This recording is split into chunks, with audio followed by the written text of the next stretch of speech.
The national debt is climbing by the minute, and on Monday it hit the ceiling, $14.29 trillion. That's the absolute limit Congress has allowed the U.S. to borrow. For the government to keep paying its legal obligations in full, Congress must raise the debt limit. But in politically divisive Washington, both sides are still staking out their positions, with Republicans taking a hard line. Without significant spending cuts and changes in the way we spend the American people's money, there will be no increase in the debt limit. And the cuts should be greater than the accompanying increase in the debt limit that the president has given.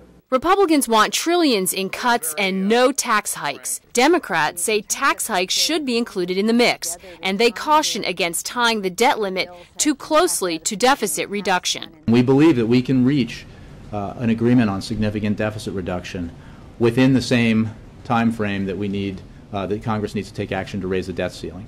But it simply would be folly, as I've said before, to say that if we don't get an agreement, or if we don't get the agreement we want, then we're just not going to raise the debt ceiling come what may. As politicians squabble, Treasury Secretary Tim Geithner has vowed to take, quote, extraordinary measures to allow the U.S. to continue paying its creditors, including borrowing from federal pension plans. Because of this, the U.S. will not default on its debt immediately, but Geithner says he'll run out of options in early August. Many in the Capitol believe Congress must act by then, and creditors will be watching every step of the way.